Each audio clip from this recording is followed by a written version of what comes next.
ഇന്നൊരു സ്പെഷ്യൽ തേങ്ങ അരച്ച മീൻകറി ആയാലോ? എന്താ സ്പെഷ്യൽ എന്ന് ചോദിച്ചാൽ വേറൊന്നുമല്ല, ഇതെൻ്റെ അമ്മായിയമ്മയുടെ റെസിപ്പിയാണ്.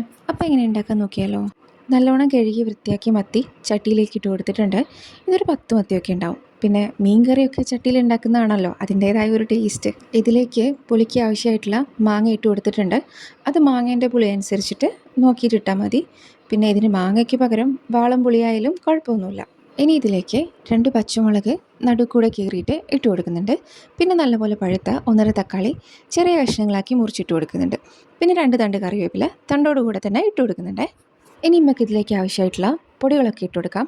പൊടികൾ എന്ന് പറയുമ്പോൾ പ്രത്യേകിച്ചൊന്നുമില്ല, മഞ്ഞൾപ്പൊടി മുളക് പൊടി മാത്രമേ ഉപയോഗിക്കലുള്ളൂ. മല്ലിപ്പൊടിയൊന്നും ഇതിലേക്ക് ഇടാറില്ല. ഒരു 1.5 ടീസ്പൂണൊക്കെ മഞ്ഞൾപ്പൊടിയും ആവശ്യത്തിന് ഉപ്പും 3 ടീസ്പൂൺ മുളക് പൊടിയും ഇട്ട് കൊടുക്കുന്നുണ്ട്. മുളക് പൊടി കാശ്മീരി ചില്ലിയാണേ. ഇനി ഒരു ചെറിയ കഷ്ണം ഇഞ്ചി ഒന്ന് ചതച്ചിട്ട് അതും കൂടെ ഇട്ട് കൊടുക്കുന്നുണ്ട്. ഇനി ഇതെല്ലാം കൂടെ കൈകൊണ്ട് നല്ലപോലെ ഒന്ന് മിക്സ് ചെയ്ത് കൊടുക്കുന്നുണ്ട്. പിന്നെ മീൻ കറിക്ക് എപ്പോഴും ഫ്രഷ് മീനാണെങ്കിൽ ടേസ്റ്റ് ഉണ്ടാവും. അപ്പോൾ മീൻ എടുക്കുമ്പോൾ അത് പ്രത്യേകം ശ്രദ്ധിക്കണേ. ഇനി ഇതിലേക്ക് എത്ര ഗ്രേവി വേണോ അതിനാവശ്യമുള്ള വെള്ളം കൂടി ഒഴിച്ചിട്ട് വേവിക്കാൻ വേണ്ടി വെക്കാം. പിന്നെ ഈ സമയത്ത് തന്നെ കുറച്ച് പച്ച വെളിച്ചെണ്ണ ഒഴിച്ചു കൊടുക്കുന്നുണ്ട്.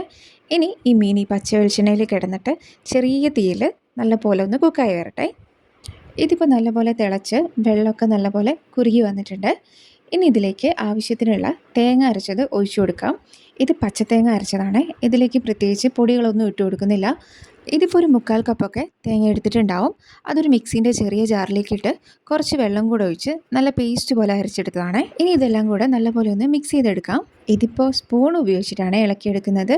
അപ്പോൾ സ്പൂൺ ഉപയോഗിച്ച് ഇളക്കിയെടുക്കുമ്പോൾ പ്രത്യേകം ശ്രദ്ധിക്കണം, ഇല്ലെങ്കിൽ മീൻ ഉടഞ്ഞു പോകാനുള്ള സാധ്യത വളരെ കൂടുതലാണ്. ഇനി ഇതല്ലെങ്കിൽ ചട്ടി എടുത്തിട്ട് കൈ കൊണ്ടൊന്ന് ചുറ്റിച്ചാലും മതിയാവും.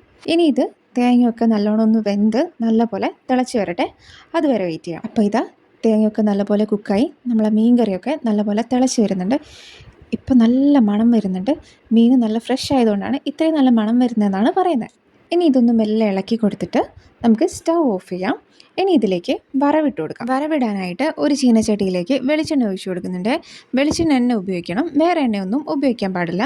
ഇനി ഇതിലേക്ക് കുറച്ച് കടുക് ഇട്ട് കൊടുക്കുന്നുണ്ട്. കടുക് ഒന്ന് പൊട്ടി വരുമ്പോൾ കുറച്ച് ഉലുവയും കൂടെ ഇട്ട് കൊടുക്കുന്നുണ്ട്.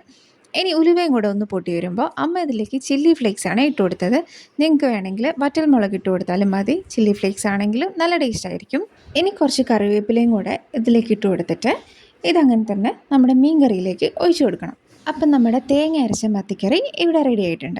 ഇത് ചോറിന് മാത്രമല്ല, പിട്ടിനും നെയ്പ്പത്തിരിക്കും ദോശയ്ക്കൊക്കെ കൂട്ടി കഴിക്കാനും നല്ല ടേസ്റ്റാണ്. ഇതിപ്പോൾ ഇന്ന് തന്നെ കഴിക്കാനും നല്ല ടേസ്റ്റാണ്, നാളെ കഴിക്കാൻ ഇതിലും ടേസ്റ്റ് ആയിരിക്കും. അപ്പോൾ ഇതുവരെ ഇങ്ങനെ മീൻകറി ഉണ്ടാക്കാത്തവർ ആരെങ്കിലും ഉണ്ടെങ്കിൽ ഉണ്ടാക്കി നോക്കിക്കോ, എന്തായാലും ഇഷ്ടപ്പെടും.